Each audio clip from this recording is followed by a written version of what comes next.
कहानी अदृश्य शक्ति। क्या बात है अतुल, तुम परेशान लग रहे हो? पूनम ने अपने बेटे से पूछा, जो अभी अभी स्कूल से लौटा था। माँ, सोमवार को एग्जाम है, मैं इसलिए घबरा रहा हूँ। आज शुक्रवार है, मेरे पास पढ़ाई के लिए सिर्फ 2 दिन बाकी है। अतुल बोला। इसमें डरने की क्या बात है? तुमने पूरे साल पढ़ाई की है, इसलिए एग्जाम में भी तुम अच्छा करोगे।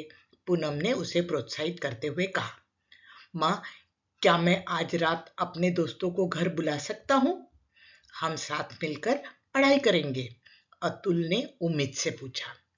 ठीक है, अपने दोस्तों को बुला लो। टीना आज रात मेरे साथ सो जाएगी। तुम और तुम्हारे दोस्त कमरे में पढ़ाई कर सकते हो। पूनम ने सहमति जताई। अतुल ने तुरंत अपने दोस्तों मनोज, दीपक और विभू को फोन किया, जो खाना खाने के बाद अतुल के घर आ गए। लड़के आधी रात तक लगन से पढ़ते रहे। रात के 11 बजे गए होंगे। मैं बहुत थक गया हूँ, चलो अब सो जाते हैं, विभू ने कहा।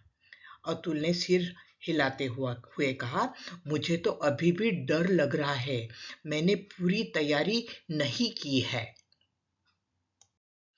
अगर मेरे अच्छे नंबर नहीं आए तो क्या होगा? काश मुझे अपने नंबरों के बारे में पहले ही पता चल पाता, उसने कहा और चुप हो गया। हम अदृश्य शक्ति को बुला सकते हैं, दीपक ने अचानक उत्साह से कहा।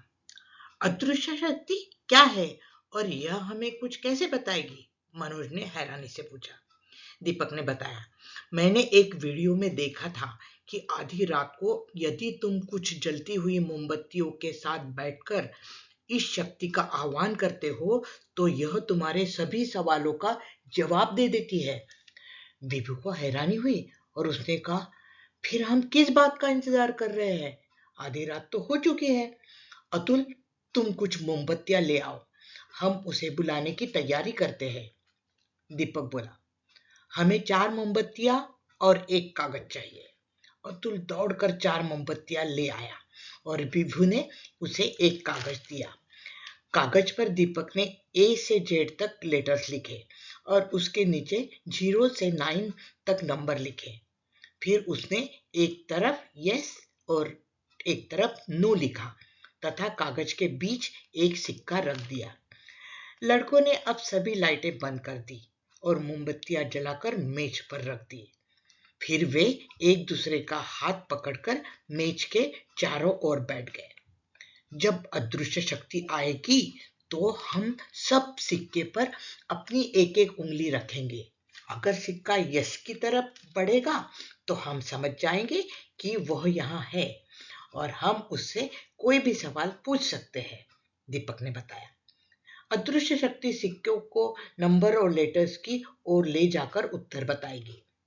चारों दोस्त उत्साहित थे और दीपक को यह कहते हुए देख रहे थे, हे अदृश्य शक्ति, यदि आप यहाँ हो तो कृपया अपने आप को दिखाइए, हमें अपनी उपस्थिति का एहसास कराइए। दीपक ने ये वाक्य 2-3 बार दोहराया। अचानक खिड़की का शीशा जोर से हिला और एक मोमबत्ती गिरकर बुझ गई।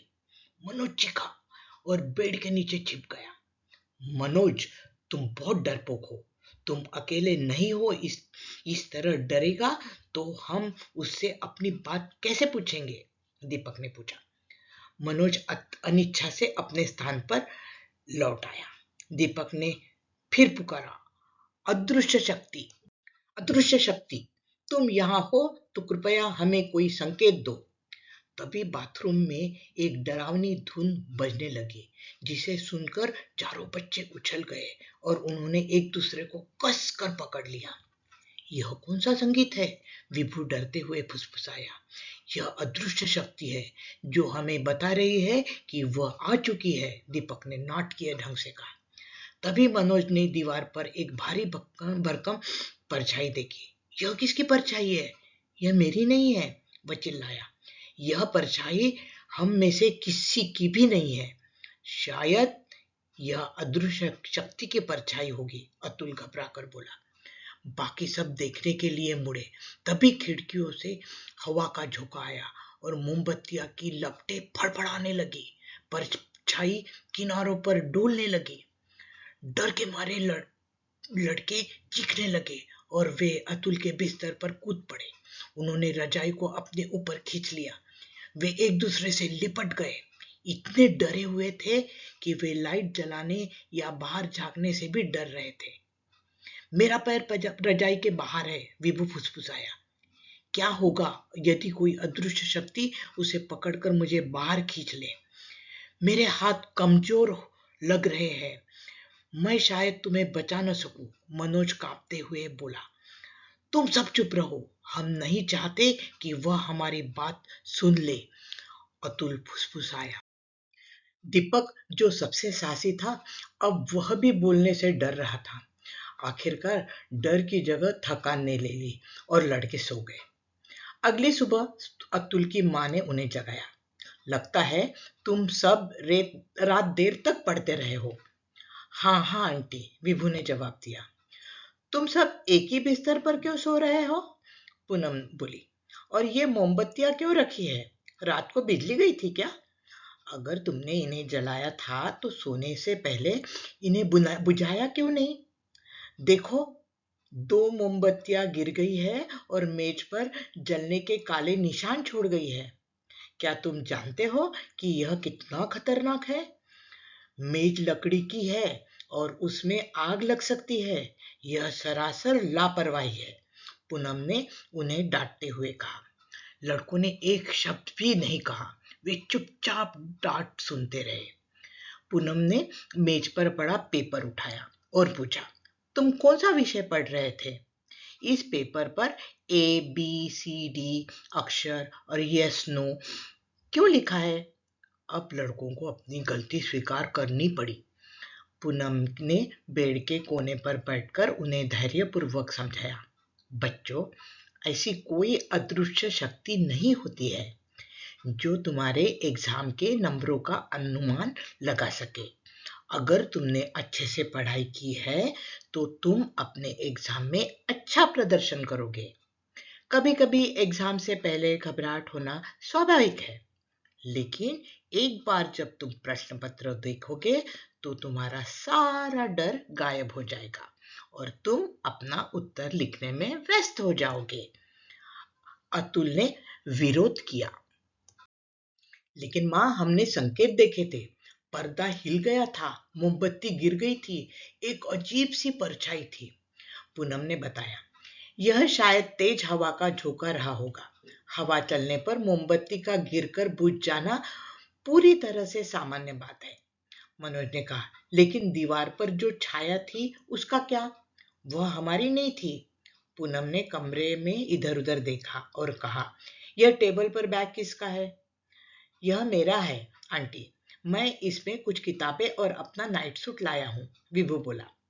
देखो, पूनम ने इशारा करते हुए कहा। जलाई हुई मोमबत्तियां मेज पर रखी थी और बैग उसके पास स्टूल पर रखा था। स्वाभाविक रूप से बैग की छाया दीवार पर पड़ेगी। लेकिन माँ, अतुल ने तर्क किया, अदृश्य शक्ति ने अपने आगमन की घोषणा करते हुए बाथरूम में एक हल्की सी धुन बजाई। इस पर पूनम हंसने लगी और बोली, अरे अतुल, मैंने सोने से पहले वॉशिंग मशीन चालू कर दी थी। कपड़े धोने के बाद मशीन ने हमेशा की तरह संगीत बजाया होगा। तुम समझ रहे हो, लेकिन घबराहट के कारण शायद तुमने यह सोच लिया होगा कि यह कुछ और था। यह सुनकर बच्चों ने राहत की सांस ली। हम कितने मूर्ख हैं, हमने अपने डर और कल्पना से खुद को डरा दिया, विभू ने अपना सिर हिलाते हुए कहा।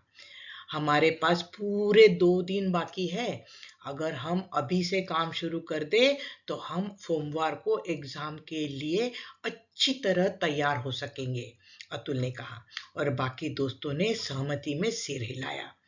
पूनम गर्मजोशी से मुस्कुराई। यह हुई ना बात। अब चलो, मैंने तुम सभी के लिए गर्मा गर्म गोभी के पराठे बनाए हैं, उन्होंने रसोई के ओर बढ़ते हुए कहा। मैं गरम पराठों की अदृश्य शक्ति की अपेक्षा दृश्य शक्ति पर अधिक विश्वास करता हूँ, विभू ने बिस्तर से उठते हुए कहा और सब लड़के जोर से हंस पड़े।